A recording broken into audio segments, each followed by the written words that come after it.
What's going on, guys? So we are actually out here at the fifth wheel. My wife and our daughter's inside cleaning up. Our daughter's pretty much playing and destroying the place, but my wife's inside cleaning up. Just started sprinkling. Finally had an opportunity to get her in here to get everything arranged the way she wants it. But I'm going to talk to you all about a topic that I'm getting asked a lot in comments, so I wanted to take a moment and address it. So hang tight, I'll be right back.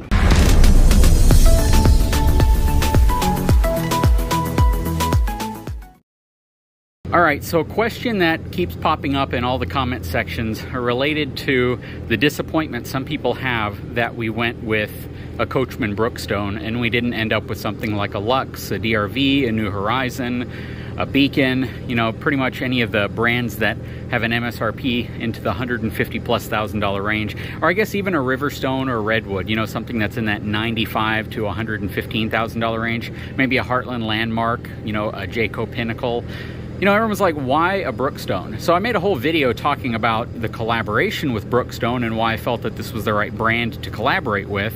But why did we end up with a fifth wheel that has, you know, a sale price typically in the mid-50s, maybe the mid-60s if you get it fully decked out, but certainly not in the 70s or 80s. The MSRP on this unit tends to be, you know, probably in the mid-80s, mid-90s. But again, when you buy one of these, you're looking to spend, let's just say, under $75,000. You know, you probably can be all in, even out the door with taxes and everything, for under $75,000. Why did we get something like this? You know, to be honest with you, because this is the type of fifth wheel we would have purchased regardless of the collaboration. This is the price range, this is the style, this is essentially what we'd be looking for. Are DRVs, Luxes, New Horizons, and all of those brands really nice? Of course they are. Those are ultra premium fifth wheels. You know, when you're exploring those other fifth wheels, you're typically exploring something that's designed for full-time living or rated for full-time living. A unit that you're going to live in, travel around the entire country, you know, put your house up for sale, spend months and months and months out on the road. And quite frankly, it would have been cool to have for the channel just to say that I had a unit like that. But because I'm spending my own money, because I wanted to get into a unit that better represented, I believe, the highest number, highest volume of units sold in that price range, I wanted to make things more realistic. And yes, there were several brands that wanted to partner with me to even provide me units for long-term evaluations, and even as part of a sale to where I would get a crazy discount on it.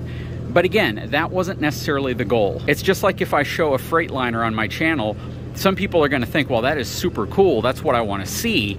But is it realistically what people come to my channel to research? Is that in a price range at, you know, roughly $220,000 for a well-equipped new truck and $150,000 for a high mileage used truck? Is that the price range that people want to spend?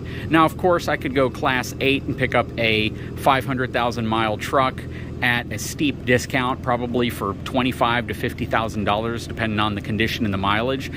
But again, is that realistically the type of truck people that watch my channel would go out and purchase? I think that everyone likes to see that. They like to see the appeal of a Class 8 rig pulling a fifth wheel, and a lot of people would, you know, make the point that it might be safer, or that it might tow it with more ease, or, you know, that it's a better overall tow vehicle than a pickup truck. But 99.9% of people that come to my channel to research what they should use, what they should tow with, what type of RV they should buy, are looking for a fifth wheel or a travel trailer that's in that mid-price range. Typically a travel trailer between about $20,000 and $45,000, and a fifth wheel between about $40,000 and $75,000. I don't have too many people that come on my channel just to research the highest price and most expensive RVs and trucks that are out there. When it comes to pickup trucks, even though I have an F450 and it's a King Ranch, you know, it's 3 years old, 4 years old now, and I didn't go and upgrade to a new truck just to do it. I wanted to give people kind of a realistic expectation of what it would be like to own a truck for a long period of time, some of the things that I've done to it. And when it comes to a fifth wheel, I wanted to give you kind of that same expectation. That's why we bought this unit. Even though we probably could have negotiated something far, far more extreme than what we did, we ended up buying this unit because that was the best way to give you all an unbiased, ethical view of what it's like to own this Coachman Brookstone. So whenever you evaluate my channel and you're looking for content, keep in mind, even though I'll feature expensive fifth wheels and I'll feature expensive, kind of unique trucks, and I'll talk about them and I may showcase them, it doesn't mean that that's what I'm going to spend my own money on. I know I made a video where I was talking about getting a Chevrolet 55 or 6500 HD, or possibly a Ram 5500, 6500, or possibly, you know, another Ford, but the bigger chassis, the 6500, 7500 series truck. But those trucks still fall into that $65,000 to $80,000 price range, which make them more in line price-wise to pickup trucks. There are people that watch my channel that are looking for trucks in that price range. So I want to, again, make a realistic approach to providing you guys content. I don't just want to go out and buy the most expensive this or that, or the most exotic this or that, just so I can show you how much money I have, or, you know, how I can spend money without any type of a limit. That's not the point of this channel. I hope you've realized that there are a lot of things about my channel that I try to present in a very practical, real-world, working family environment, because that's certainly what we are. We're a working family. We have a lot of the same stresses you all have.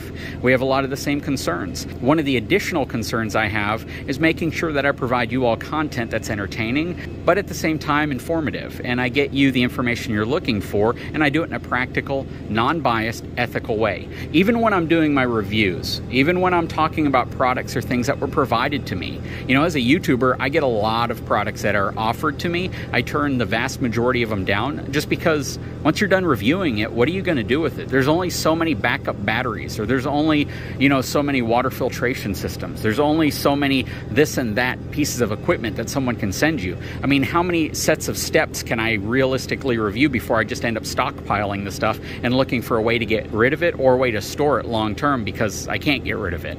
So again, just because stuff is offered to me doesn't mean I'm going to take any less of a practical, unbiased approach to presenting it. And that's the thing I tell anybody who wants to work with my channel.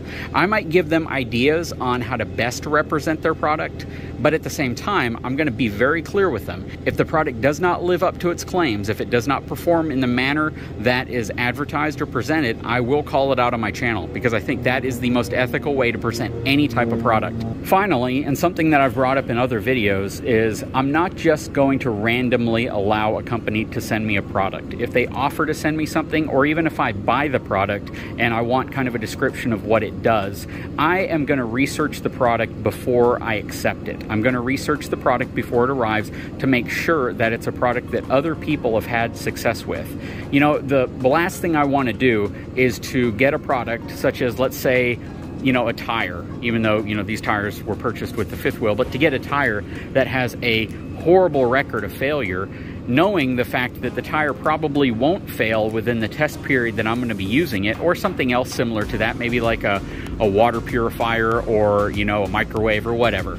And, you know, given the fact that most people probably won't experience a failure unless they use it consistently for a long period of time, if I don't plan on using it in that manner, and I can't do the research to determine if it is a reliable product, or a product that's not just going to fail after a few uses, I won't review it.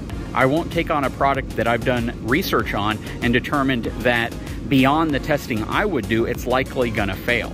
So, you know, there are some things that will break. You know, everything that is manufactured has the potential of breaking or having a failure rate.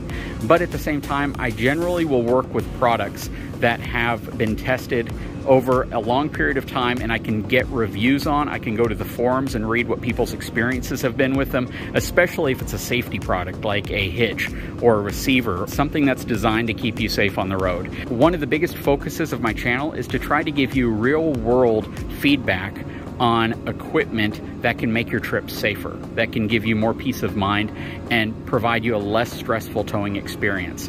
So I am very critical of any company that I partner with, collaborate with, purchase from, or do reviews on when it comes to a piece of equipment that's designed for safety.